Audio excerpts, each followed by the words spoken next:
আসসালামু আলাইকুম। আশা করি সকলে ভালো আছেন এবং সুস্থ আছেন। এই মুহূর্তে আমাদের এই ভিডিওটি যারা দেশ বা বিদেশ থেকে দেখছেন, যদি আপনি মনে করেন আপনার জাকাত দেওয়া প্রয়োজন এবং জাকাত দেওয়ার মতো আয় রয়েছে, তাহলে আজকের এই ভিডিওটা কিছুটা লং হলেও সম্পূর্ণ দেখবেন। আজকের ভিডিওতে আপনাদেরকে সরাসরি বাংলাদেশের প্রফেশনাল জাকাত ক্যালকুলেটর এই মোবাইলের মাধ্যমে পরিচয় করে দিব এবং সেক্ষেত্রে হিসাবটা কিরকম ভাবে করতে হবে একদম বেসিক বিষয়গুলো শেয়ার করব। তো প্রথমে আপনি আপনার স্মার্টফোনে আসবেন। স্মার্টফোনে আসার পরবর্তীতে আপনার ফোনের যে কোনো একটা ব্রাউজারে যাবেন। যেমনটা স্ক্রিনে দেখতে পাচ্ছেন, আমি আমার ফোনের ব্রাউজারে যাচ্ছি।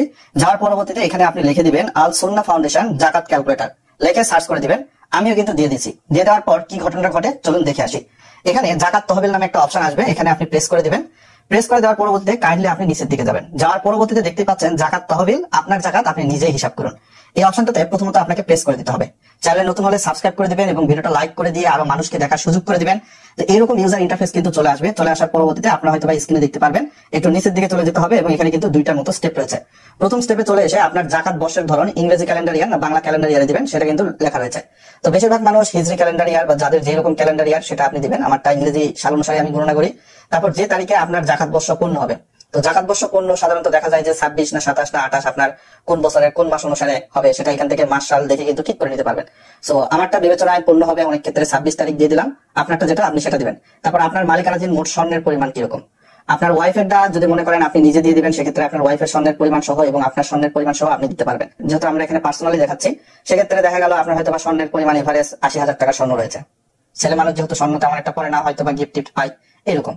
তারপর আপনার মালিকানাধীন রৌপ্যের পরিমাণ কিরকম, যদি আপনার রৌপ্য থাকে সেই পরিমাণ বাজারে যে মূল্য সেটা দিবেন। তো আপনি যে রেটে কিনেছেন সেই রেটটা দিবেন না, কেননা স্বর্ণের দাম পূর্ববর্তীতে 1,20,000, 10 বা 1,00,000 বা 80,000 টাকা ভরিও পাওয়া যেত, এখন কিন্তু স্বর্ণের দাম বেড়েছে। ঠিক সেইভাবে বর্তমান যে রৌপ্যের দাম সেটা দিবেন, না থাকলে জিরো দিবেন। তারপর বলতে নিজের কাছে রাখা নগদ অর্থ, সেটা যে অর্থই হোক আপনি যে উদ্দেশ্যে রাখেন না কেন, যেমন হজ, বিবাহ বা গৃহ নির্মাণ, যে কারণে রাখেন না কেন, থাকলে দিবেন, না থাকলে দিবেন না। আমার কাছে পরিমাণ রয়েছে অলমোস্ট 3 লক্ষ টাকা। তারপর নিজের কাছে বৈদেশিক মুদ্রার বিক্রয় মূল্য জাকাত বর্ষ পূর্তি হিসাবে, এখানে প্রবাসীদের ক্ষেত্রে বৈদেশিক মুদ্রা থাকতে পারে, সেটা আপনি বাংলা টাকায় কনভার্ট করে দিবেন। বেশিরভাগ মানুষের ক্ষেত্রে না থাকলে জিরো দিবেন।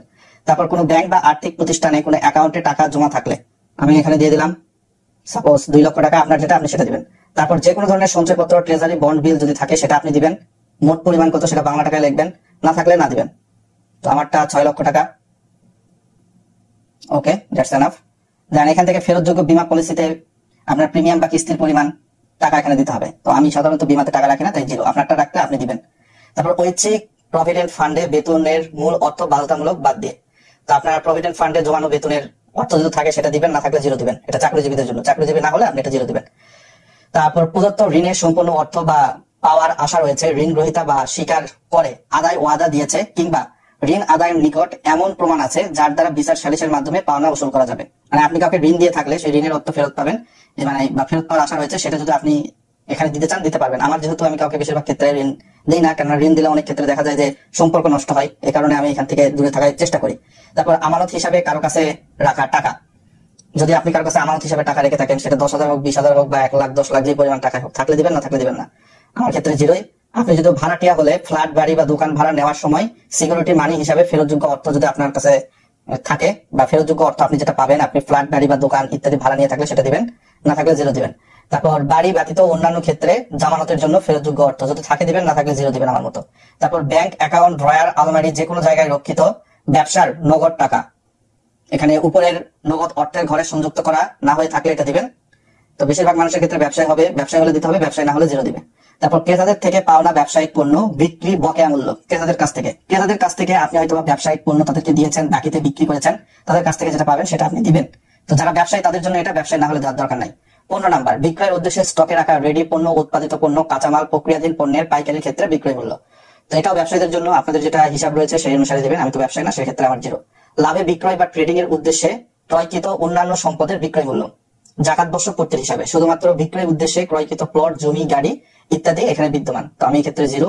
তারপর মুতারাবা কিংবা অংশীদারির ভিত্তিতে যৌথ মূলধনী প্রতিষ্ঠানের নিট জাকাতযোগ্য সম্পদের পরিমাণ মালিকানার আনুপাতিক অংশ, যদি নিট জাকাতযোগ্য সম্পদ জানা হয় সেটা দিবেন, না থাকলে জিরো দিবেন। আপনি এখানে যদি মনে করেন যে আল্লাহকে ফাঁকি দিয়ে জিরো দিতে চাচ্ছেন, সেক্ষেত্রে কিন্তু আপনার জাকাতটা অবশ্যই সঠিকভাবে দেওয়া হবে না। আর আপনি যদি মনে করেন যে না, সবকিছু জেনে বুঝে তার পরবর্তীতে জিরো দিচ্ছেন, সেটা এনাফ। তারপর 18, মুদারাবা, অংশীদারি বা কারবার, যৌথ মূলধনী প্রাতিষ্ঠানিক বিনিয়োগে মূল টাকার পরিমাণ আপনার যদি থাকে সেটা দিবেন, না থাকলে জিরো দিবেন। অবশ্যই এটা সঠিক তথ্য জেনে নেবেন।